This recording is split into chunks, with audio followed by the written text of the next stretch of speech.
The Cuyahoga County Committee of the Whole Budget Hearings meeting for Tuesday, October 29th, 2019 will please come to order, and the clerk will call the roll.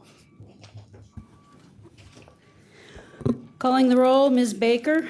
Ms. Baker is absent at the moment. Mr. Miller. Here. Mr. Tuma. Mr. Tuma is absent at the moment. Mr. Gallagher. Here. Mr. Schron. Mr. Schron is absent at the moment. Ms. Conwell. Present.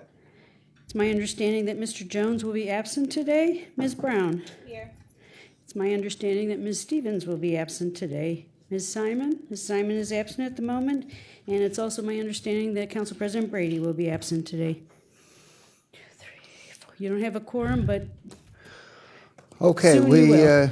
we do not have a quorum, but we're not voting on anything, so we can continue with the hearing. And my understanding is that enough members to create a quorum are nearby and navigating the heavy traffic that we have this morning.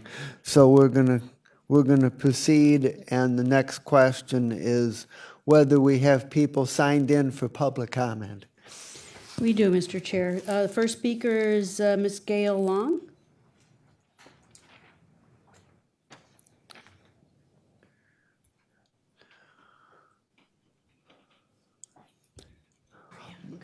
Good morning, Ms. Long. Welcome to the committee, and you have 3 minutes to address the council.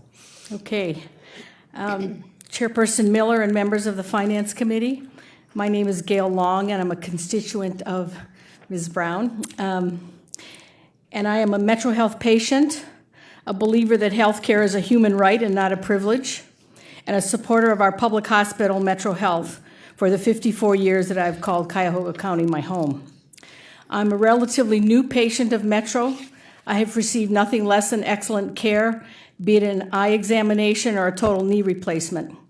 Physicians, nurse practitioners, and support staff have been pretty fantastic. It is just the electronic medical record system that has driven me nuts, and that is probably because I'm a Neanderthal when it comes to technology. Metro Health's mission is to serve all regardless of their ability to pay, must never be abandoned. Metro is a safety net healthcare system serving residents of Cuyahoga County and now beyond. Although Medicaid expansion has provided healthcare coverage for thousands of residents of the county, there are still many who have no coverage or are underinsured. The county subsidy to Metro assures these individuals that they will have access to care at our public hospital. I am happy to see that County Executive Budish has not proposed a reduction to the subsidy. It would be my hope that County Council will support or even choose to increase the subsidy to previous levels. I would like to end my remarks with 2 points relating to the future. Currently, all healthcare systems and federally qualified health centers have benefited from Medicaid expansion. Medicaid expansion has in part allowed Metro Health and others to expand their reach with facilities and services. What is the fallback if these dollars should ever go away? Legislators representing the urban areas of Ohio do not reflect the majority of the elected officials in the state. The majority of the House and Senate supported work requirements for those receiving Medicaid expansion and required the Department of Medicaid to submit a waiver to the federal government that would mandate it. This was approved by the Trump administration. In states like Arkansas, where work requirements have been implemented, it has been shown that people lose their coverage. Does Metro Health have a fallback position if mandatory work requirements are eventually implemented? 2, Metro Health has begun an aggressive move into the community development arena. It is working with the local development corporation, Metro West, Councilwoman Santana, the Cleveland Foundation, and the City of Cleveland. It is important that the housing component that Metro controls not end up pushing out those who are now able to afford to live in Clark Fulton. Supporting families at the lower end of the 30 to 70% of the area median income should be paramount. Aggressively marketing the homeowner rehab program is a must. Clark Fulton is where many families who were displaced by development in Tremont and the near west side live. Let us not see them displaced again.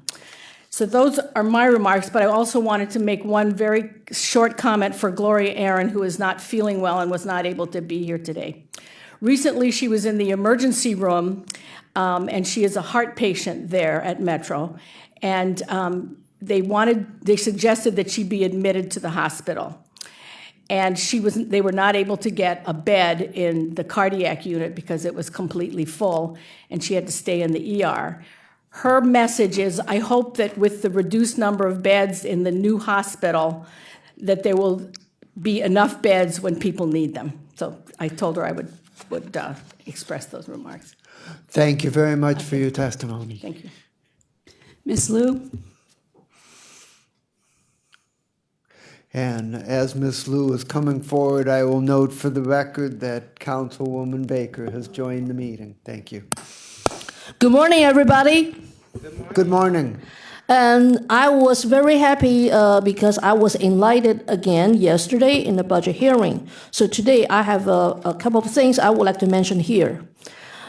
Some of the departments in the county government actually has a very parallel situation, just like our homeless shelters in this county.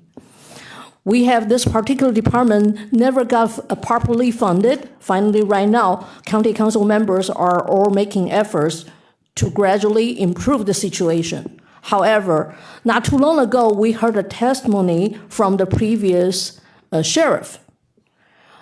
Basically, we understand the structure of this particular area, county jail problem, or even the sheriff, their job duties, actually is the creation of lots of misleading information and the wrong ideas from the past. And that was the reason why that particular sheriff, he said he could only suggest things, but he couldn't really make all the changes to happen. Now we have a new sheriff in town. I wish this new sheriff will really help us out to really change the structure, to really get rid of all the remaining problems from the corruption we had in the past. One thing for sure, if we keep recruiting correction officers who have a trigger-happy mentality, that definitely will not help. It's just the same thing when homeless shelters can only get funding, hire the people without a heart to help people. Same thing, bad things have been happening. Suicides and all other issues happening, but they are all covered up. Do we also need somebody die in the homeless shelters to have a Metro Health to come in to help us, to have a better food, or to have a better room temperature in the winter instead of below 35 Fahrenheit? Pregnant people had to still sleep on the floor? All these things will remain the same if we don't do anything to really break all the barriers. So I wish we can all work on all these things. Yes, somebody will get upset because their existing powers will be lost. But this is something we have to go through, I believe. Thank you very much. Thank you very much. We have one more. We have one more. We have Mr. one more. Miller, yes. Okay. I'd like to recognize that Councilman Tuma has entered the meeting, and you now have a quorum. Great, thank you. The last speaker is Evan O'Reilly. Okay. Good morning. Good morning, Mr. Riley. Welcome to the committee. Thank you. So I am an activist with the Coalition to Stop the Inhumanity at the Cuyahoga County Jail. We have been having conversations with members of the Public Defender's Office about some of the issues that defendants have been facing and inmates at the jail have been facing. Something that's come up repeatedly is the need for some kind of centralized data collection system for demographic data and outcomes in the county jail. I heard from one public defender that there have been multiple instances where her clients were, they posted bond, but were not released from the jail for whatever reason at that time. May have been waiting for like an ankle monitor or something like that. And they're issued a court summons that they can't attend, and they get a warrant for their arrest and are sent right back into jail at point of release because the court did not realize that they were already incarcerated. There's also been cases of people finding out that they have a warrant in another municipality at point of release. And it's very difficult to track outcomes. It's very difficult to any data that we've been able to put together about judge decisions and things like that has come from our own court watching. So I wanted to speak in support of considering the allocation of funds in the county budget for a comprehensive centralized data system for the county and municipal justice system.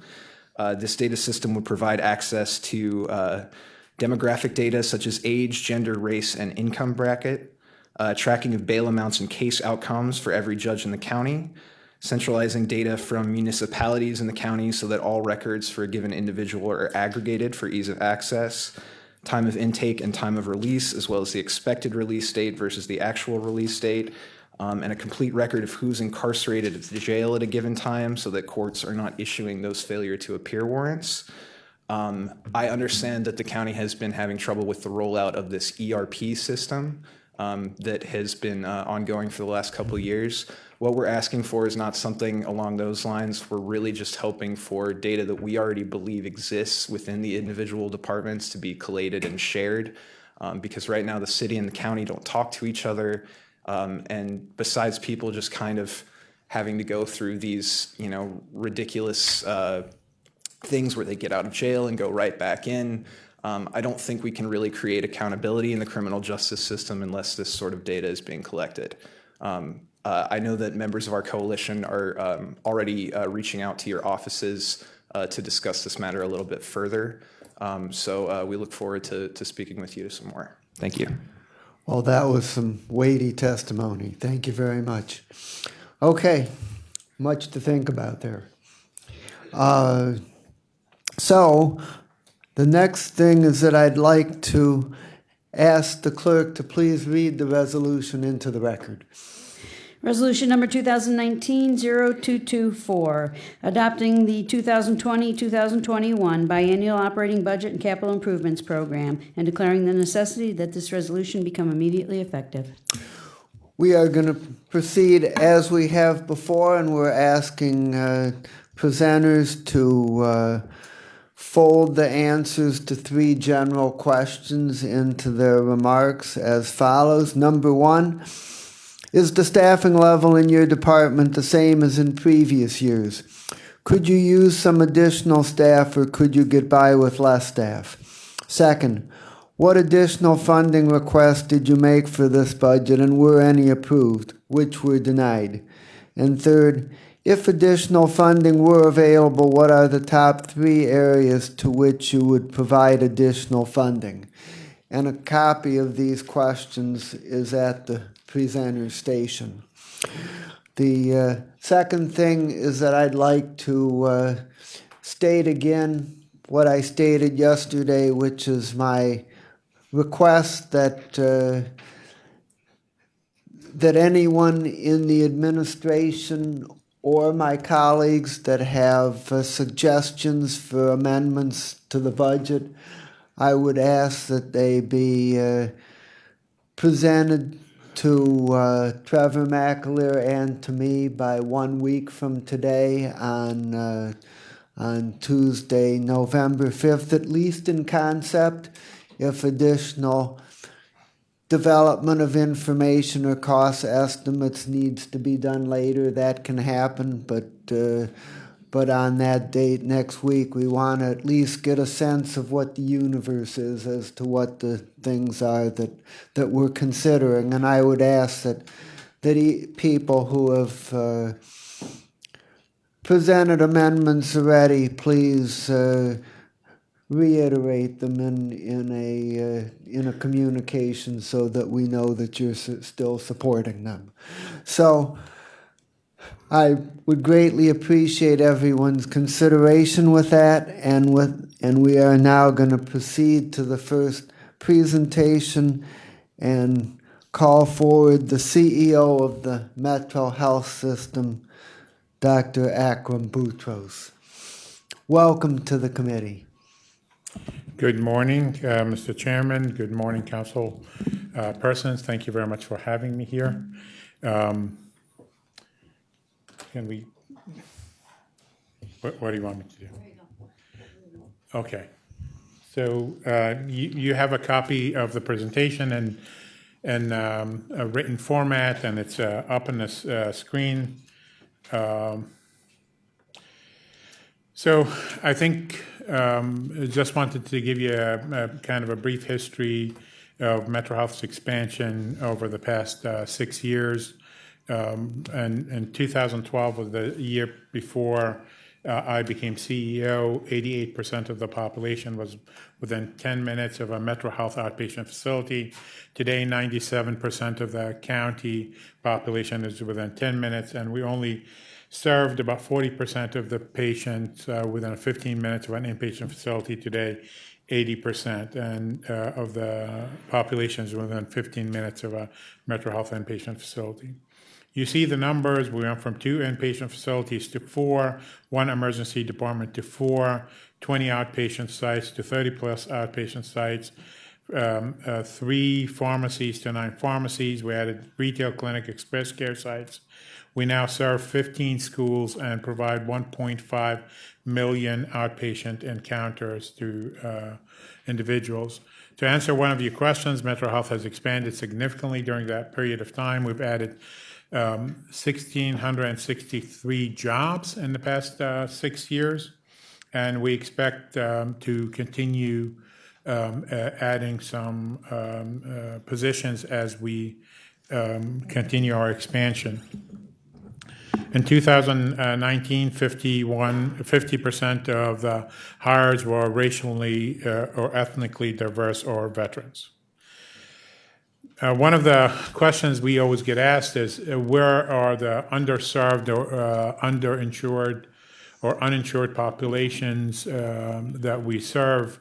And you see throughout the county, they exist everywhere. Every one of those dots is an individual household that we provide services to.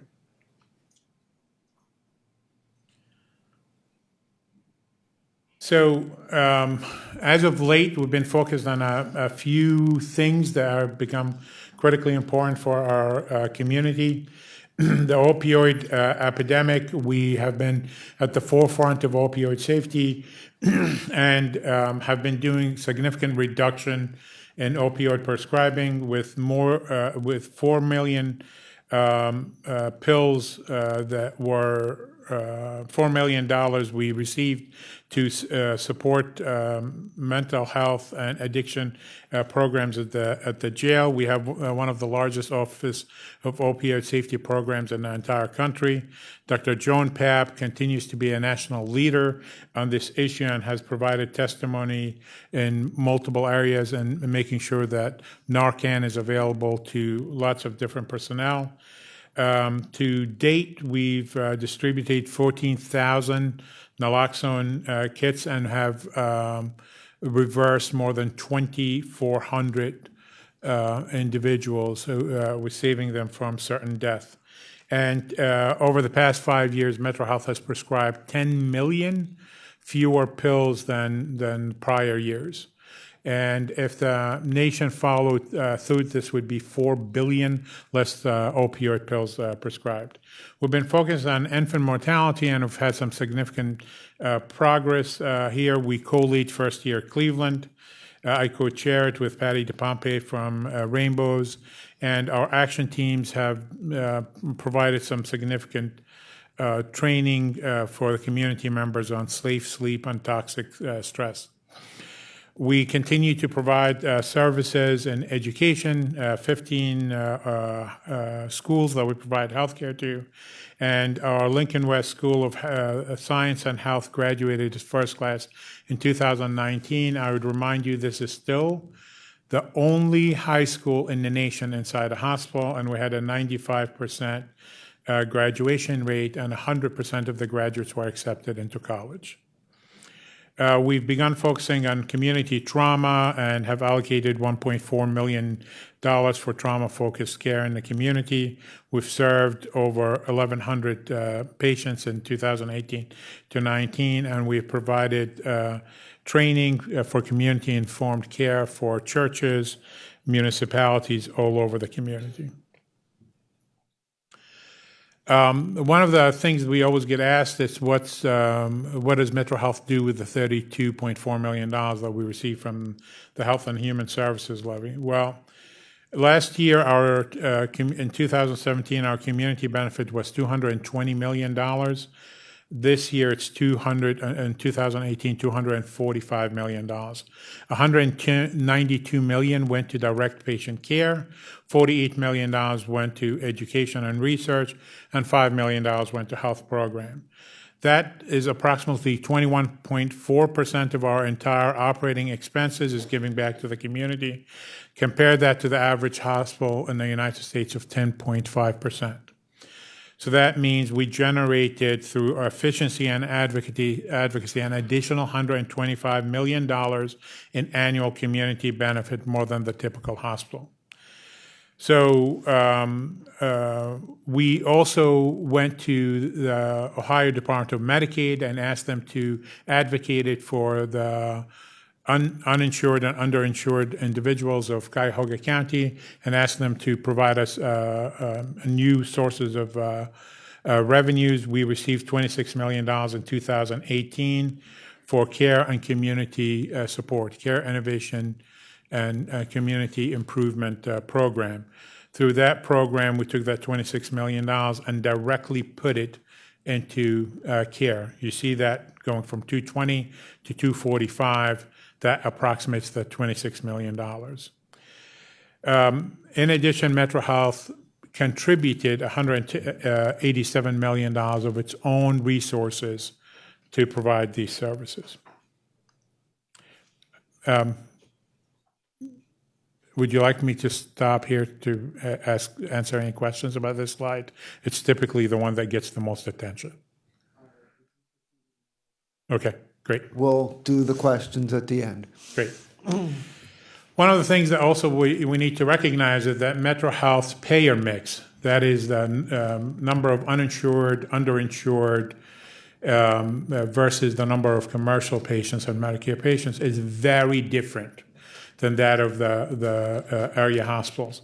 So we asked a national firm called Avalier to do an analysis and to show what would Metro Health revenues look like if we had what everyone else had, not the highest payer mix, but just the typical payer mix. And in 2016, after we lose dollars from some of the programs at the state level, we would have made $65 million more to the bottom line. In 2017, that number went to $97 million. So we are significantly financially disadvantaged by having this payer mix, but it is our mission to be able to take care of those most in need, so we continue to do that. So I just wanted to give you an estimate of what that impact is. So there continues to be some significant challenges to the entire healthcare system as they relate to Metro Health. We've positioned them and what could be possibly a negative impact and what could be a positive impact. I won't go through all of these, but there are significant challenges in the healthcare marketplace. Much of it is uncertainty in regulation, new entrants into the healthcare field, and reductions in inpatient admissions. In 2018, Metro Health had actual revenues of $1.2 billion, actual expenses of $1.165 billion, with an operating income of $48 million. In 2019, our target budget is that we have $1.27 billion, with expenses of $1.22 billion, and a targeted operating income of $49 million. Our budget, which is here shown as the 2020 target, is we expect that we will hit $1.326 billion in revenues and have $1.270 billion in expenses, and we are targeting $56 million. Should some things negatively change, we the operating income could go down to $43 million, or some of the positive things that we're working on happen, we can go up as much as $76 million. Again, to just demonstrate Metro Health's growth, we've gone from an operating revenues of $855 million to an expected operating revenues of $1.326 billion. This is in a county that is not growing in population, so it demonstrates some significant increases in programs. And in 2012, Metro Health was having some difficult time. We had an operating income of $5 million. You may remember that. And now we're targeting $56 million of operating income in 2020. And during the same period, we went from $140 million of community benefit to last year to $145 million of community benefit. So all those increases have helped us put more dollars into community benefit and taking care of others. Our operating cash flow, or EBITDA, we estimate will be $120 million. That's minimum was $64 million to meet our $956 million of bonds. That's the debt service coverage that we need to be able to do that. And we have in 2020, we're having a capital budget of $35 million. So as a result, we at least need to produce $100 million to be able to cover these two things. And our unrestricted cash flow and investments continue to grow. Thanks again to county for approving our investment policy. We expect to increase that to $563 million. Could you go back to that slide? Sure, for of just a course. minute? Okay, so bonds is 63.6 million per year, and ongoing investment in facilities is 35 million. Yep. Okay. So that's about $100 million, and $20 million will either go into improving our cash reserves or into a strategic program. So in conclusion, Metro Health and its 310,000 patients appreciate the continued support and commitment of Cuyahoga County Council to the health and welfare of our entire community. We did not request any increase in the allocation of that has been previously of $32.4 million. As Ms. Gail Long stated, we had been at $40 million in the past. For the past 4 years, I think it's been $32.4 million. To answer your specific questions, what would we do with additional dollars? We believe that the mental health and addiction system at Cuyahoga County is woefully underserved and underbedded, and there's not enough programming. There are some very fragile organizations, not-for-profit organizations that are providing these services that I think with any major change in policy or change can leave many unattended to individuals with behavioral health issues and those with addiction. So what we would do is would commit to providing additional services if the dollars were available. Okay, thank you. Questions by my colleagues? Ms. Conwell, the chairperson of the Health and Human Services Committee. Good morning, Chair, to Dr. Boutros. I know that the facilities that you have outside of Cuyahoga County is not incorporated in this, but my question would be, could you send us something of how they're doing in terms of budget? Yeah, sure, but they are incorporated in our overall in our overall budget. Okay. I would tell you is that we have two facilities right now. One is in Brunswick, and the other one is Mentor. Both of them have positive operating margins. Okay, thank you. And just as a recollection, the Board of Trustees, and this was introduced to you, have 2 or 3 years ago, prior to expansion, have took on a resolution that stated any of the health and human services levy dollars go only for the support of individuals who live in Cuyahoga County. Those dollars are actually deposited into a separate bank account and are only utilized for individuals who seek services at Metro Health for the specific services they seek, and there's a shortfall. And we exclude all the non-direct costs. So my cost as an executive, my team's cost is excluded from that. They only go for the direct cost of care. And we mostly exhaust the $32.4 million by the third month of the year. Councilwoman Brown. Thank you, Mr. Chairman. Thank you, Dr. Boutros, for the work that you do.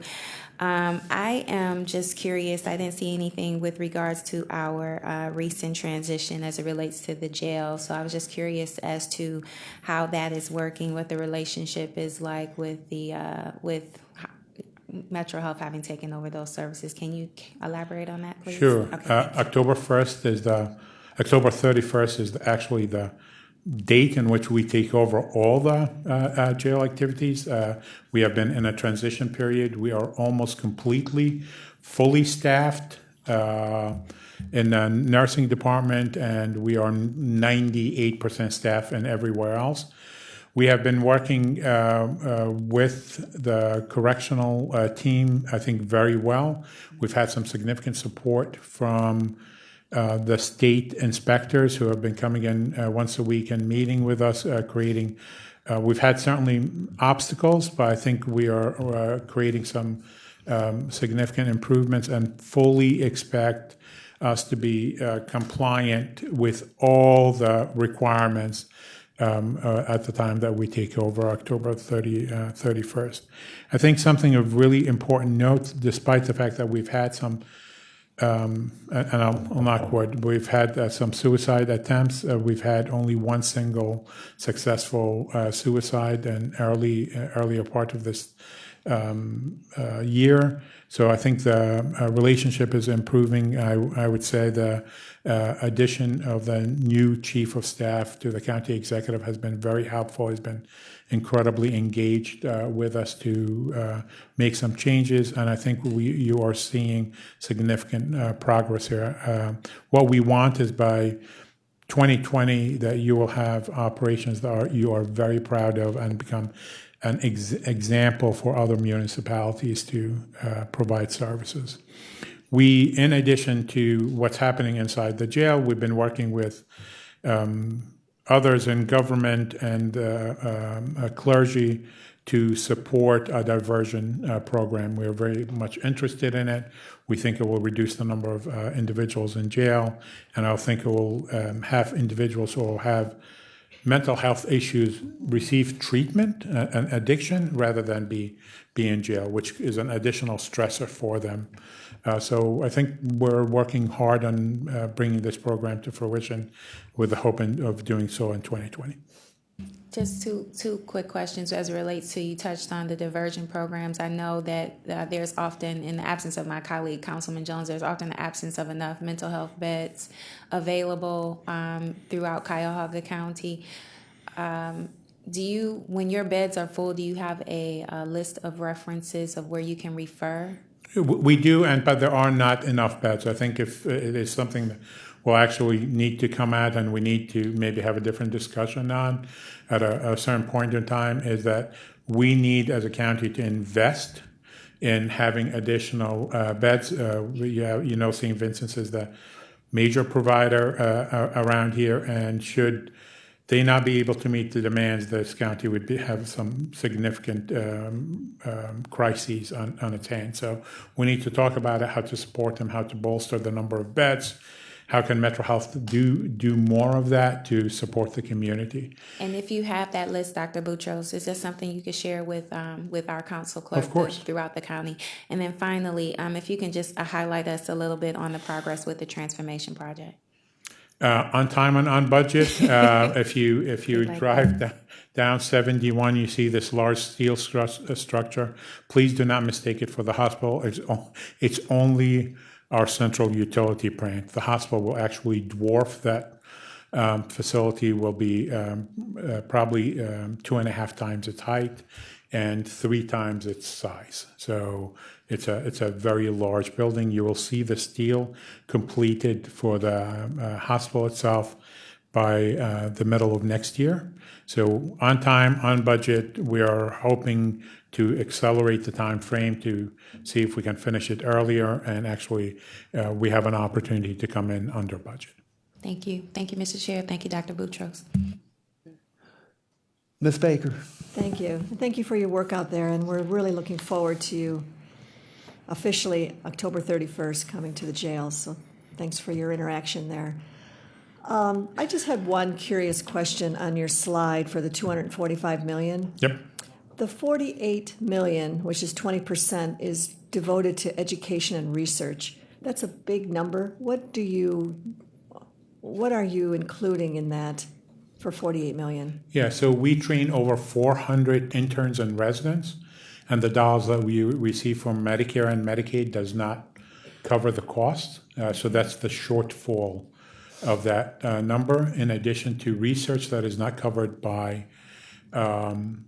grants like from the National Institute of Health and other organizations. There's a shortfall for that. So we train 400 of our own residents. We train 400 of other people's residents a year, and we train over 1,200 nurses, in addition to pharmacists, respiratory therapists, and the like. So a third of the Case Medical School class also comes through Metro Health for training. That's good to know. Didn't know that was in there. Yeah. And what type of research and what percentage of that is your $48 million or 20%? I honestly don't know the breakdown. Happy to supply it for you, but everything from cardiology research to research on obesity to research on population health, all the different things we publish. For physical medicine and rehabilitation, Metro Health is the second ranked health system in the entire country for NIH grant for physical medicine. So we do things for patients who are quadriplegics. For example, we just give you an example. We had a woman who was doing snowboarding, broke her spine, was a significant paraplegic. We've helped her recover and walk down the aisle to her wedding 2 years later. We have had a medical student 2 weeks before he started medical school, became also paraplegic, and he is now finishing his pediatric surgery residency in a walking wheelchair. So we do a lot of things that people don't know about. We get individuals from China, South America, California coming in for very advanced rehabilitation programs. Good to know. Thank you. Thank you. So I'd like the record to show that Councilman Sean has joined the meeting, and I have a question for you. I'm not a business accountant, and you noted in your presentation that the operating income projected for 2019 is just under $50 million. Yep. And the EBITDA is $120 million. Yep. Can you explain what the difference is between those two numbers and why one is $70 million more than the other? Sure. So what's included in the EBITDA that's not included in the operating budget is the interest that we pay on the bonds, and also depreciation. So those come at $70 million combined. You add it to the 50, you get to 120. It's a simple arithmetic number, and it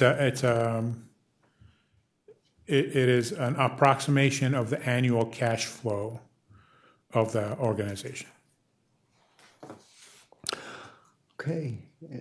So before we let you go, the council president had urgent commitments and was not able to be here. So I'm going to say what I think that he would otherwise have said, which is that we consider mental health to be one of the most important institutions in Cuyahoga County that contributes to the health and welfare of our community, and also contributes mightily to working to reduce the economic and social disparities that we continue to deal with. And so we support your efforts and consider you an important partner and look forward to continuing to work with you. Thank you very much. Thank you for your time. Okay. Okay, it is now my pleasure to bring forward our new County Sheriff, David Schilling, to present.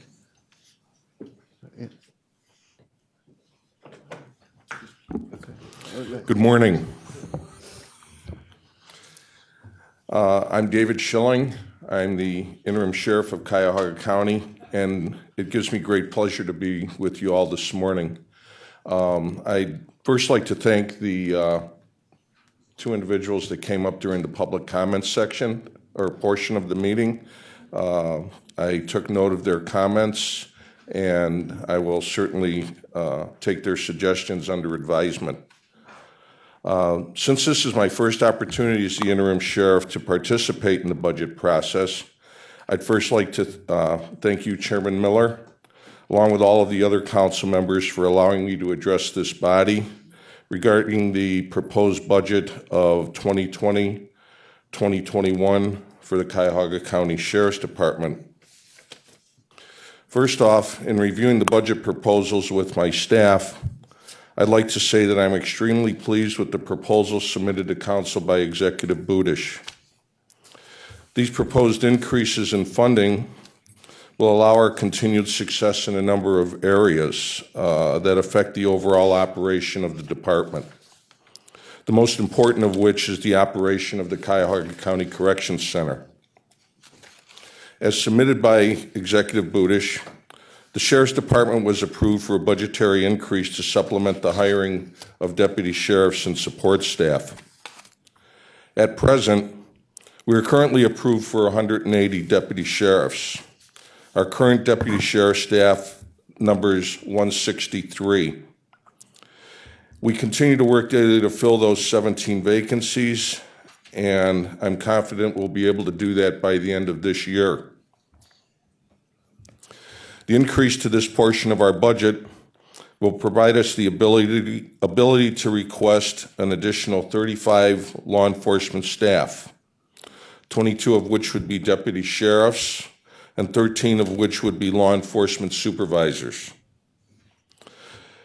The additional deputy sheriffs will provide us the ability to deploy an increased vigilant law enforcement presence in the common police courtrooms, which, as you know, through numerous incidents depicted almost daily in the media nationwide, are becoming more and more unsafe.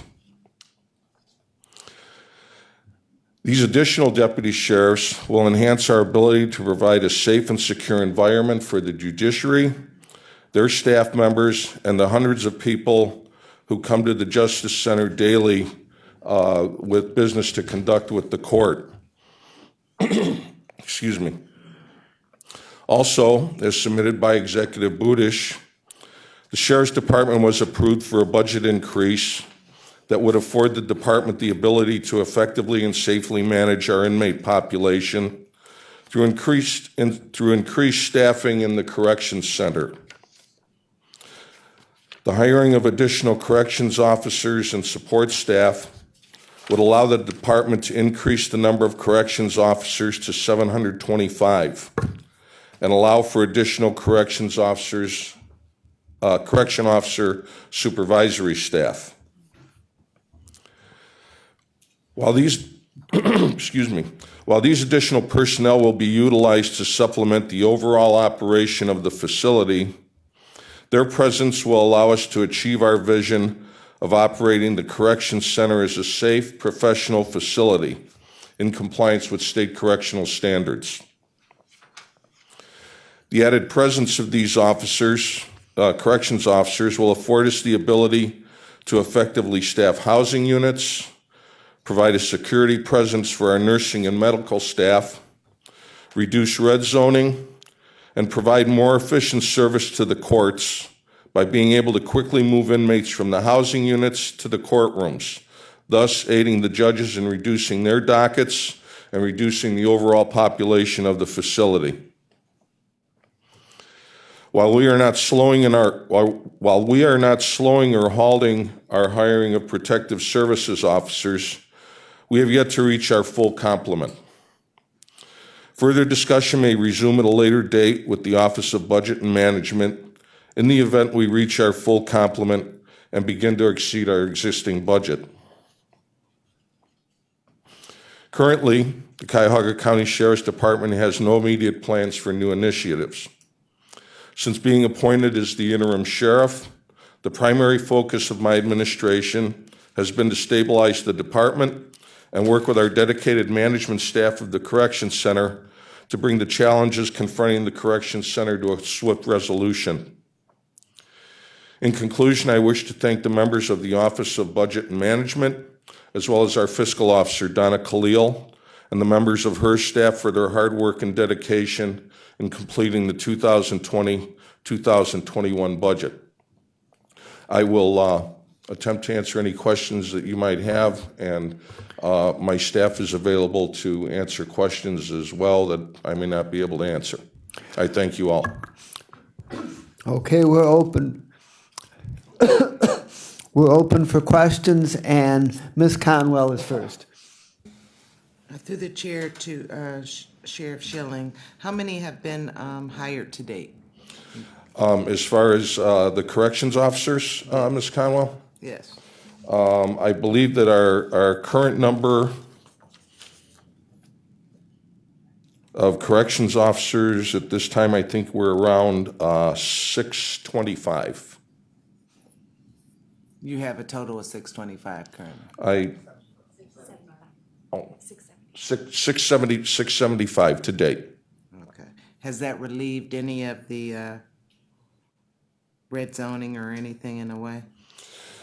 I'll defer to the warden on that. I do believe that there's still some red zoning going on, but it wasn't to the magnitude it was when I started here a couple months ago. Okay.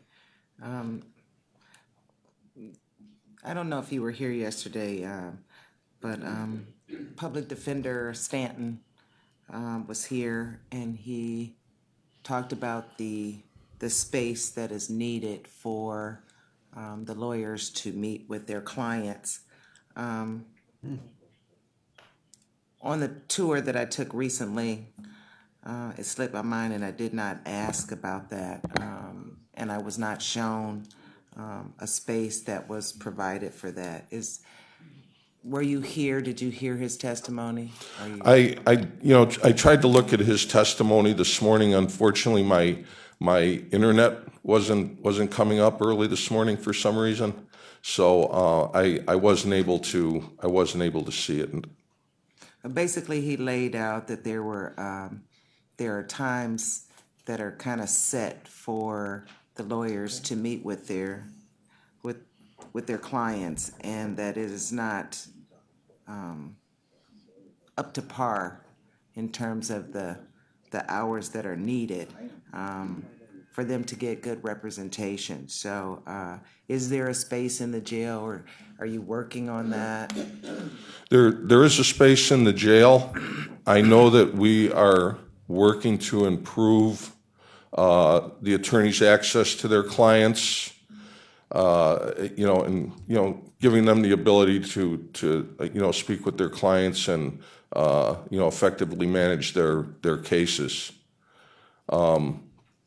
As far as the space goes, I'm not sure. I get up in the jail quite frequently. I don't know exactly where they meet in the jail, but I do know that Mr. Stanton had some concerns about the ability of the attorneys to get up there at the times that they wanted, and I believe the corrections staff is working to improve that and provide them better access all the way around. And for my colleague, Sunny Simon, her thing is access to justice. And I think there's two things that are paramount. And I hope that you can share with council today if there's some kind of way that we can help with that.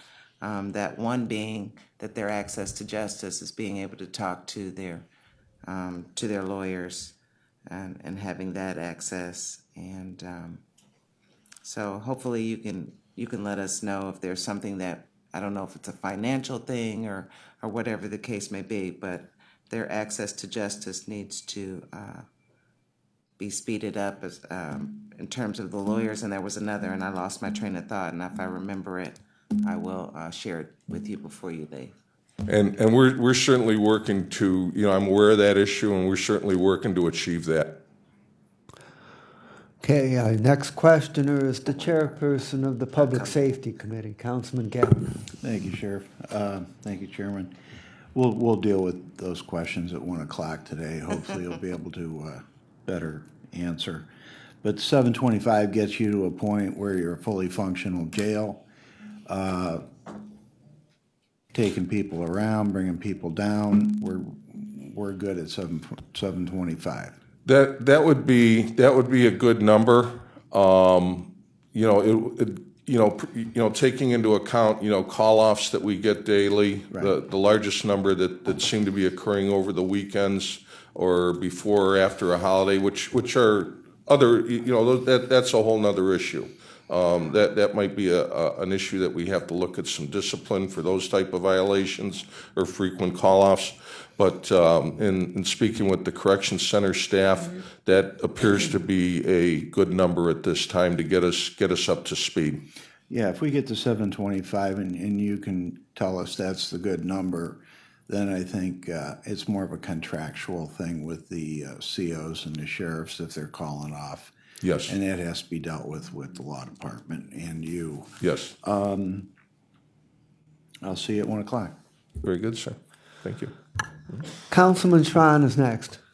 Thank you, Mr. Chairman. And Sheriff Schilling, one of the things that came up yesterday, again, with the public defender, Mr. Stanton, was the hours of operation of not having access to your attorney on Sundays, limited Saturdays, and absolutely no evenings were available, was what was being discussed. And do you happen to know what your contemporary jails would look like in like a Franklin or Hamilton, or what their hours of operation would be?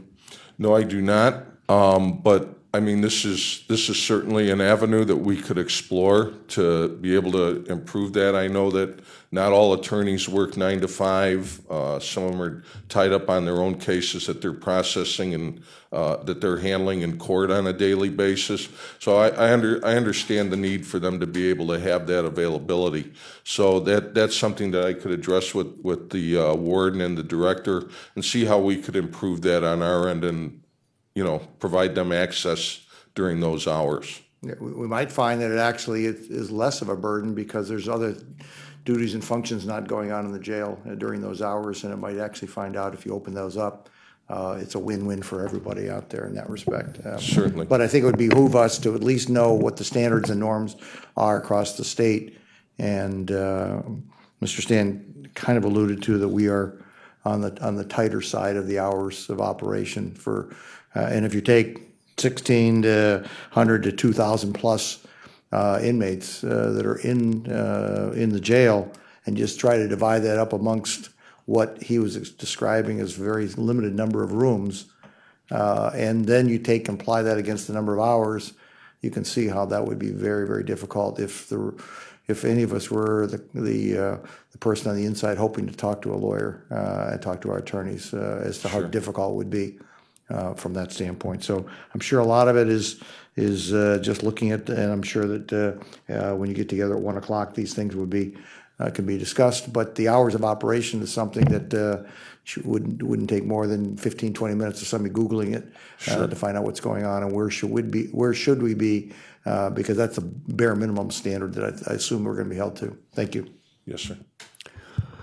Ms. Baker. Thank you, Chair. I would ask that I'll be in the 1 o'clock Public Safety Committee. If we can have what the hours are currently. What are the hours that our attorneys are allowed to come in from Monday through Sunday. That way we can start with a finite schedule and then compare from there. Certainly. Thank you. Yes, ma'am. So, Mr. Sheriff, can you tell me what positions in the high-level leadership in the Sheriff's Department are currently vacant? Currently, as far as from the law enforcement side, we would be looking to increase. If I could, defer to Donna here for a moment. Our current vacancies, we have a vacancy for 2 sergeants and 2 lieutenants right now. I'm talking higher than that. I'm talking like the next 3 or 4 positions right under you, which like the warden's assistant wardens, things. What vacancies do you still have in that top level leadership? We've also, kind of the would be 2 captains. 2 captains. Okay. That's correct. We currently have 2 captains on board right now. We would be looking to add 2 more captains.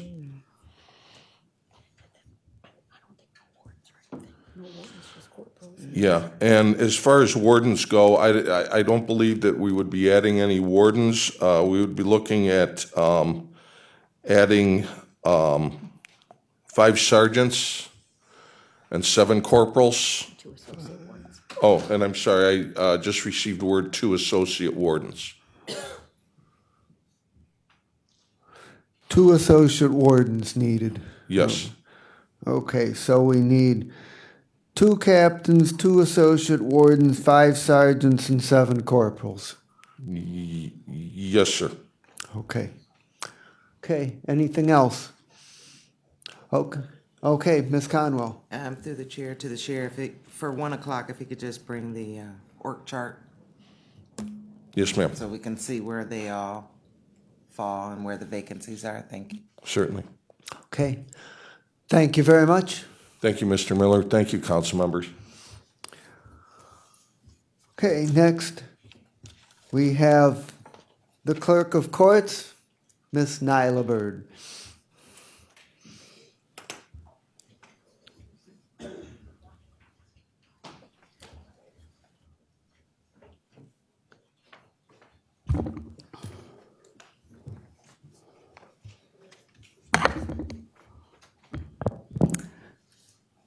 Good morning. Good morning. Naila Bird on behalf of the Cuyahoga County Clerk of Courts.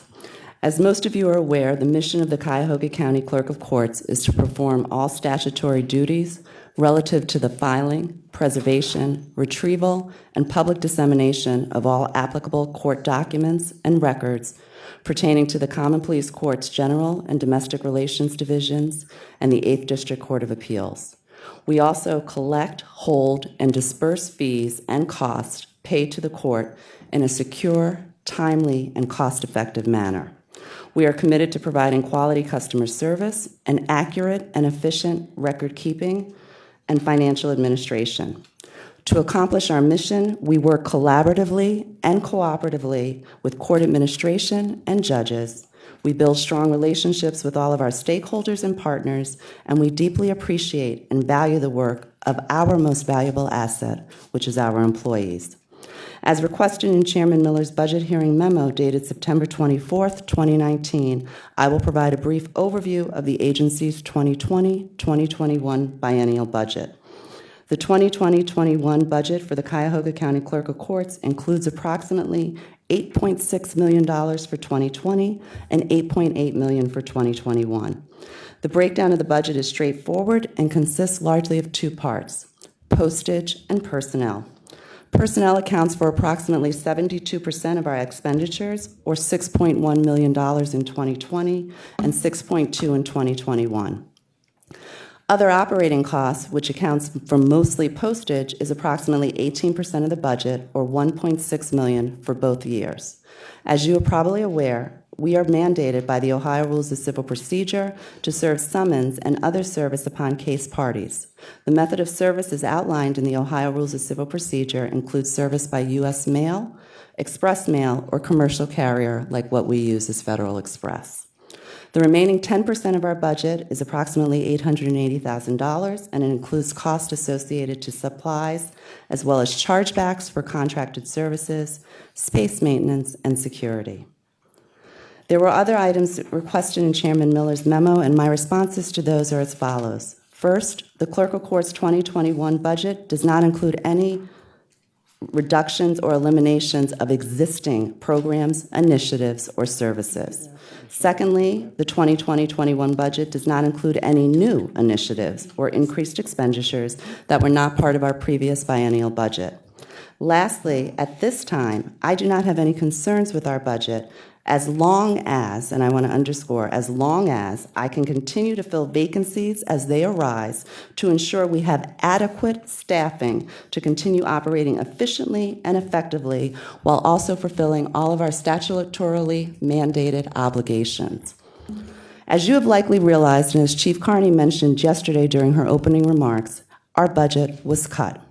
Chief Carney stated it was cut by approximately 5%. However, my finance manager has indicated to me that that cut is closer to 7%. It reflects a significant reduction in the areas of salary and benefits. The 2020-2021 budget that we provided to our OBM analyst in March of 2019 included approximately $6.7 million for salary and benefits. That amount was based on our 2018-2019 allocation and reflected a wage and step adjustment for our unionized workers. As you may recall, when I began to be clerk, our employees began to unionize, so about 85% of our workers are unionized. Unfortunately, the number that was presented to our analyst was not included in the final 2021 budget. Instead, only $6.1 million for salary and benefits was included, which reflects a budget reduction of approximately $600,000. Unfortunately, I cannot speak to why that occurred, and if you have questions about that, I think they would be better directed to Maggie Keenan. That concludes actually my formal presentation. I believe I have provided all of the information requested. I am available to answer any questions. My finance manager, Mike Smotek, and my chief of staff, Laura Black, are also here if for some reason I can't answer the questions. Questions by my colleagues? Ms. Conwell. Through the chair to the clerk, Byrd, how many vacancies do you currently have now? Currently, I have, let me back up. Currently, I have 17 vacancies.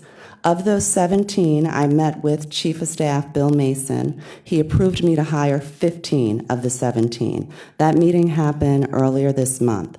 Of those 15 positions that were approved, we immediately did an internal promotion, so we filled one. Out of 11 other positions, we have made 10 offers and 10 people have accepted.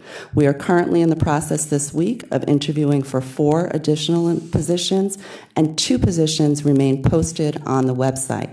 Because of our union contract, those positions have to remain posted on the website for 2 weeks before they can be externally posted for hires.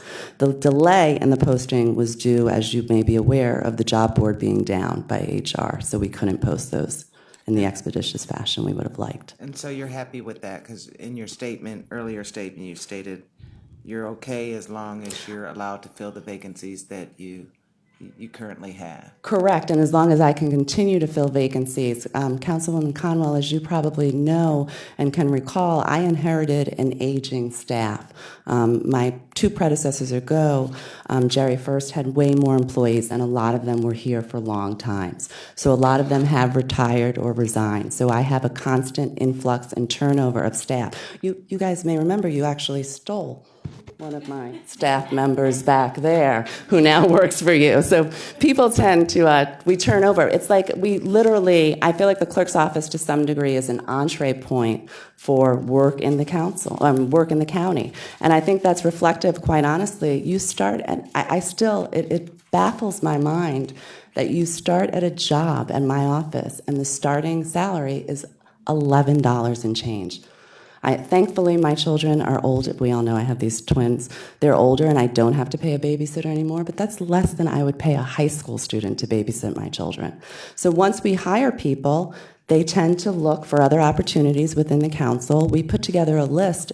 It's in excess of 20 people that I can name who've left my office during my tenure because of jobs at other county agencies. So that was a long answer to your question, but the real answer is as long as we can continue to replace people who leave, and we're also holding people accountable. I mean, people also leave because we need to get rid of them because they're not performing up to par. So as long as when vacancies arise, we can continue to replace them, I do feel confident that we can work under those constraints. Does that answer your question in the long-winded way I did? Clerk Byrd, you only lost Boyle because he wanted to come to a winning family. Hey! Just saying. Cheating. Just saying. Councilman Tuma, you remember your answers. Family Feud. I'm just saying. So, Ms. Byrd, Yes. what's currently the lowest level of pay in your office? The $11, and I believe it's $11.40 and change, and that's for an entree-level position as a clerk. And Ms. Byrd, some years ago, it may even been before your time, but there was a problem in the clerk's office about accounting for various money that was owed to various case participants. And I'm wondering whether that's all been accounted for and resolved and behind us, or are we still working on that? I think what you're referring to, and correct me if I'm wrong, Councilman Miller, this may have been under my immediate predecessor, Andrea Rocca, where there was some unclaimed funds that were allocated. Yes, we are currently up to date with that. I will look at Mike. We have a process in place, and we are returning funds regularly to folks and case parties who are owed those monies. And all the old cases have been resolved, is that correct? That is correct. That is correct. Okay, anything else? I'm sorry. Okay. So we have Ms. Conwell followed by Gallagher. I just have one more. So, Clerk Byrd, the 89% you talked about of the employees that are unionized, the positions that the vacancies that you currently have and that you're filling, will those be So union? 89, let me just correct myself. I would say it's about between 85 and 89%. Of those vacancies that I am filling, we have one offer that was made to a non-unionized employee. She has conditionally accepted pending a background check. That is a non-unionized position. The internal hire where I promoted a supervisor to actually Jim's old position, that's a non-unionized hire. So 2 of the 17 vacancies are non-union. The rest are union. Thank you. Councilman Gallagher. So let me get this straight. You don't need Doyle or Boyle back? I'm going to just say I'm sort of happier without him. Okay. Because, but I like him as a friend. The trade deadline is today, and I'm good. I'm good with my staff. We're keeping Doyle. You can't have Doyle. I would have liked to maybe had Doyle from not Doyle. No, non-negotiable. As I say, Doyle no, Boyle yes. So, okay. He's worked out well. Thank you. Good. Yes. Okay, I think we're done. Thank you. Thank you very much. Well, I don't see any other questions. Thank you. Okay.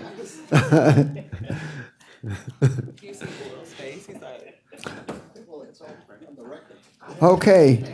Now, next on our agenda this morning is the Office of the Medical Examiner, Dr. Thomas Gilson.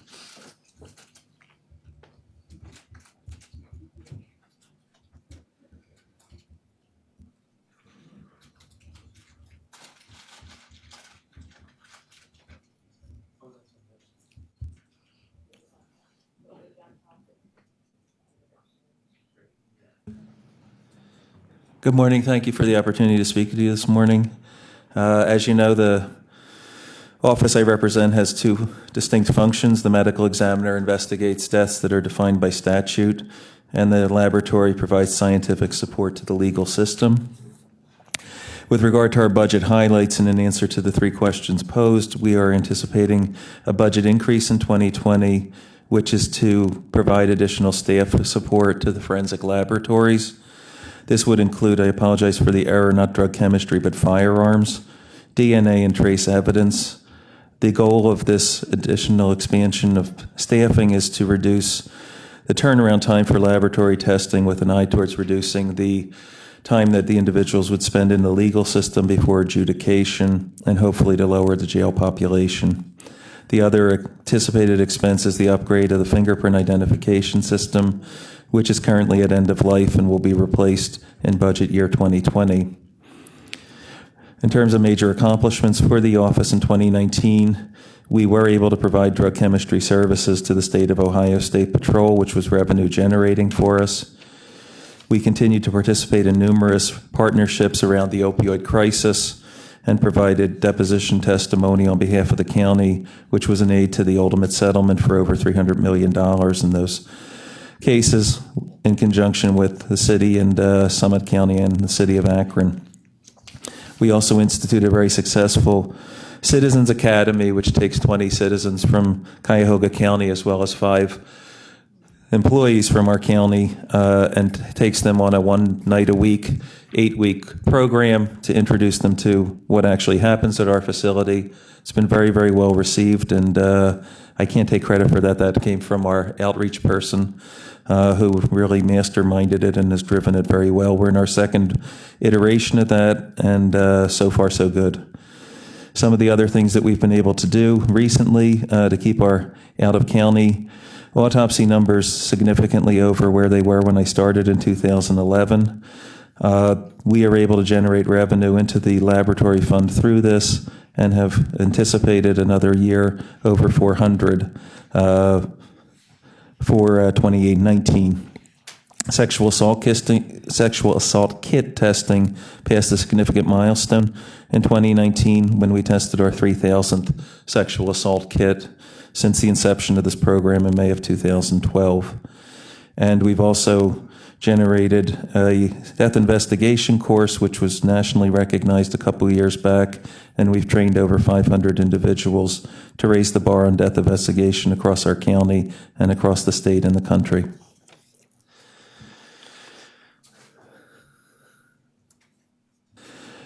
This is our budget. I would just draw attention to a couple things on it, which are also relevant to the questions posed by Chairman Miller.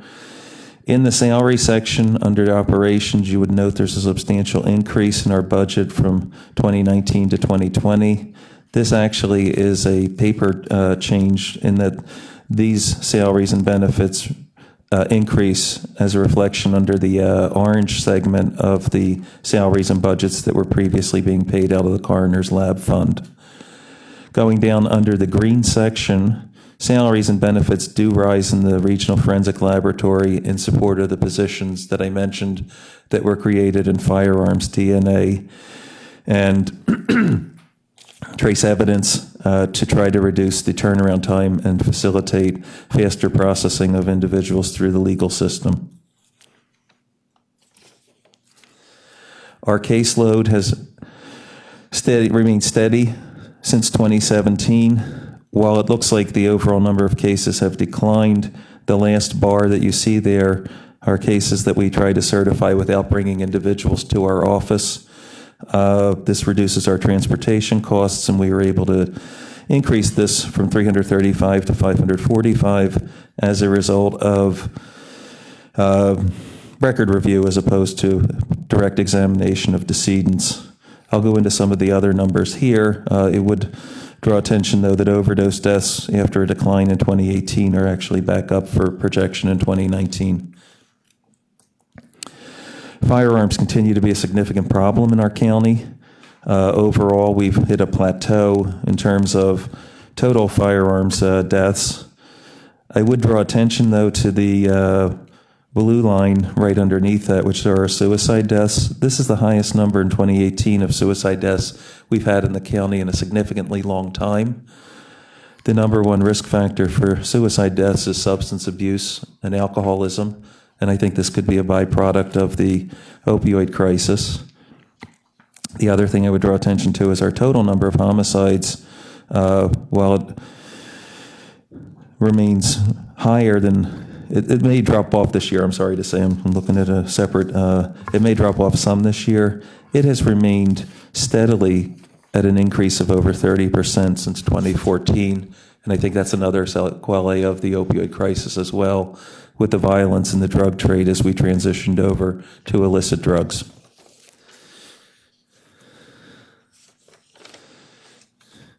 If you've ever listened to me talk, you're probably familiar with this graph. These are our overdose deaths, which, as I mentioned, are projected to go up in 2019. A couple of trends I would draw attention to are fentanyl deaths, which is the next graph down, will drop probably from 398 to 380, but our cocaine deaths are rising substantially. This has a significant impact in communities of color. And the last thing I would mention is the other thing that's driving this increase in mortality is the reappearance of carfentanil, which is the dark blue line that now goes up to 150. We will have more carfentanil deaths in 2019 than heroin deaths. Carfentanil, if you recall, is a synthetic analog of fentanyl with the potency approximately 10,000 times that of morphine. It's a very dangerous drug. It probably lowered our mortality that went away in the second half of 2018 and re-elevated our mortality that it returned in 2019. A lot of these other graphs that I included in this presentation and in your handout are really just to discuss turnaround time, which in the interest of time I'm not going to go into, though if there are specific questions I'd be happy to address them. I think we answered questions about our staffing changes with regard to the increase, budget changes which are related to those staffing changes. I would like to just close by saying I feel our funding for the agency is adequate for our needs. If additional funding was available, I don't have three things, but there's two things I would draw attention to because I anticipate in the future they will become pressing issues. The first is equipment. Several equipment purchases, or I shouldn't say several purchases, several equipment items in our inventory in the laboratories are old to the tune of over 20 years. These have been significantly stressed by the opioid crisis and will eventually need to be replaced. Though at the present time, we're trying to use the equipment that is available to redeploy some of the equipment, and also the first phase of the opioid settlement will be used to purchase new equipment as well. The second issue I would bring to light is that there's a projected shortage of forensic professionals in this country, especially in my profession, forensic pathology, but also in a number of other areas. And I think that the issue becomes now that we're in a state where we're not producing enough people, and there's just going to be a poaching process, which has already started in Northeast Ohio and other parts of the country. I think right now our staff is happy to be working in a top flight operation, but it concerns me a lot that we're not maintaining competitiveness with salaries, and that may be something we'll need to revisit in the future. That's two. The third one, I would give something back to the community in terms of, test strips for fentanyl or drug boxes so people can get rid of the drugs in their cabinets, or the naloxone kits from Project Dawn. All of those have been significant successes in reducing mortality from the drug crisis, which I think is our number one public health crisis. I thank you in conclusion for the opportunity to speak to you this morning, and would be happy to answer any questions. Councilman Gallagher is first. Doctor, was there anything you asked for that you didn't get? No, actually, the additional positions were probably the biggest thing for us. We had a longer-term strategic plan to reduce turnaround times, but on discussion with the executive and chief of staff, given the pressing nature of the jail population, we were actually offered things that I wasn't actually asking for, but will align with the priority to get turnaround times faster. The equipment that you mentioned, is that directly related to the opioid crisis as far as wearing out?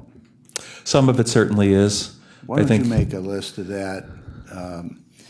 Because my colleague here has legislation where we want to make sure the dollars that are going to be coming in from these lawsuits go out to direct usage of what's happened from the opioid crisis that we continue to find ourselves in. So if you put a list together for us, I think down the road that's going to be helpful to us. I appreciate that. I know, in the phase one, the initial settlements that came, we were included in that.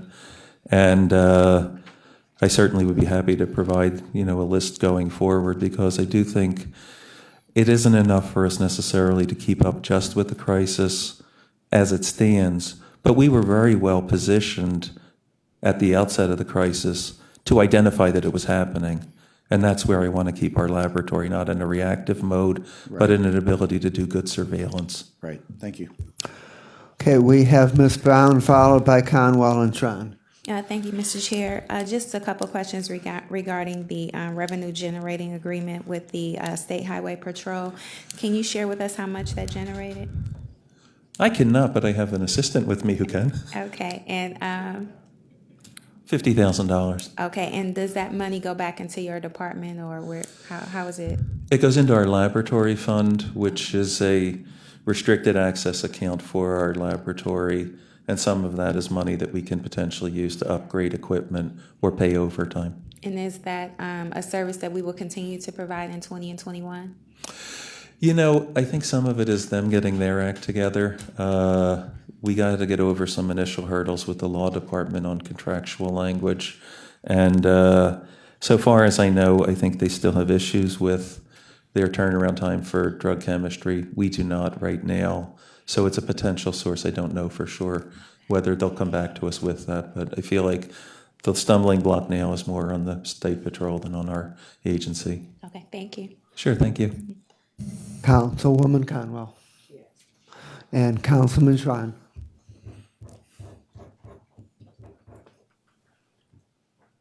Councilman Tron is next. I'm sorry.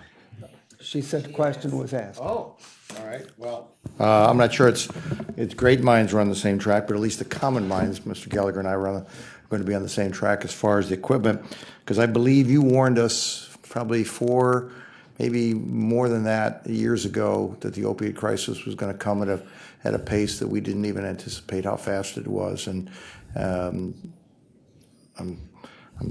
sorry that your warnings were turned out to be correct. Me too. The point that you were raising is that you want to be ahead of the game with the technology, and we as a body want to make sure that we're supporting you ahead of that game, so that you can know and where the trends are coming, so that when perhaps the next warning you give us, we can even react in a more affirmative way out there. So please don't hold back. We want to make sure that when we promise the court that we're going to be using these dollars, and I hope the legislation will pass that I've got pending, so that the company that knows that they're trying to do the right things, and I look at you as being the business of trying to do the right things, you've got the tools to make sure you can get it done. So we can go promise the court that every dollar coming in will be used to try and avert that next crisis when you warn us about it out there. And so make sure the equipment is there, make sure you're telling us what it is. If it was not on your list, we also don't want to have just throwing money around willy-nilly, that's for sure. We want to make sure it's being used strategically in the most effective way out there. When you warned us about that, I think you also were giving us a heads up that the equipment was starting to see some road weariness out there. So it's time to make sure we've got the right tools for you, because I can only assume that the new equipment can give more and more finite breaking down of the chemicals that are in some of the things that they're slipping into these things on the street. It does, and I certainly appreciate the expression of support. I mentioned the homicide and the suicide rates because it's not my goal to mislead you into purchasing equipment, but I do think it's misleading to think that the opioid crisis is confined to overdose deaths. There will be ripples from this that as a community we have to respond to. And while I think, the most obvious things are instrumentation for a laboratory that's processing drugs or processing body fluids for toxicology, the truth is, there are other issues that come up with this, where having a good DNA laboratory not only facilitates the prosecution of drug-related deaths, but it also addresses some of these other issues like violent crime. Well, I can only think that there's a causal connection between the drugs on the street and violent crime. For sure. There's a causal connection between, as you already pointed out, suicide out there. And as we believe there was incidences that maybe took place in the 9 deaths that had a causal connection between suicide and overdose. So whatever you can do to help us, we want to be there to support you. I appreciate the support. I'll do my part. And We know that. To the examiner, can you tell us how much opiate money is in your budget for 20 to 21 and what it is being used for? That's a tough number. I mean, I can tell you from the initial wave of the settlement in phase 1, there was a allocation of $600,000. In terms of teasing out every piece of what we're doing for the opiate crisis, a lot of that would get into personnel issues. If we have... Oh, I'm just talking about how much money was taken how much money that's from the settlement is in your budget. You're saying it's $600,000. That was from the phase 1, the $23 million settlement. And what is that money being used for? It's going to be used for a couple things, actually. I see Maggie came here. One, we're going to take an epidemiologist who is now on a grant-funded position and is basically generating data on our drug overdose deaths and put her on a county-funded position. That's a critical ahead-of-the-curve approach to the opiate crisis. A lot of my counterparts, I think, were caught behind the 8 ball in terms of how fast they could respond because they were playing catch-up. Having a dedicated public health professional in an office like ours is an incredibly important resource because that's not my day job. My day job and that of a lot of the other staff, including Hugh, who's been a wonderful help to me, is to run our agency. Having a dedicated public health person to do surveillance is a critical need that we had. The second thing that we're funding in terms of personnel is a social worker. I visited New York City recently and was struck by the fact that in their opioid review, which I'm going to say they modeled on ours initially, but I want to learn from them, they did better follow-up with people who were identified at risk at death scenes because they had a dedicated social worker. That's one of the positions that we want to be able to do outreach on too, because as an individual dies of an overdose death, there are opportunities around that person to impact the mortality rate that we're seeing, or just the overdose impact and the drug impact on our community. The last, bit of that funding will be dedicated to instrumentation. And as I say, we have a laundry list. We'll pick the highest priority and go with that. Maggie, anything to add? Yeah, it's Maggie Keenan, Office of Budget and Management. Minor detail, but I want to be clear that in the budget that's been presented, none of what the doctor has talked about is in the budget. So none of the opioid settlement money has been appropriated yet. We will be coming back to council to appropriate it. Okay. And of the $600,000, how much is salary and how much is equipment? Probably about 1/3 salary, 2/3 equipment. Okay. That's my anticipation. Okay. The 1/3 salary part creates sustainability questions where the equipment part does not. That could be one time, so they're a little different. Okay. Ms. Keenan, you can help on this one as well. The examiner alluded to it in his presentation. Can you explain the way the money was shifted around regarding the lab fund and why that was done? That's here, Meg. We move this up to here. The lab fund has limited resources, so cash is getting low. So we had to have the general fund pick up more. We try to offload as many expenses as we can related to the coroner or the medical examiner's office to the coroner's lab fund, but it only brings in so much revenue each year. Understood. Okay. Anything else? Councilman Tuma. Thank you, Mr. Chair. Through the chair to the medical examiner, thank you for being here, Doctor. Thank you. We've talked a little bit about this in the past, but if you could, I just don't want this to get lost in the shuffle with respect to the potential monies that are available from our settlement, from the opioid settlement.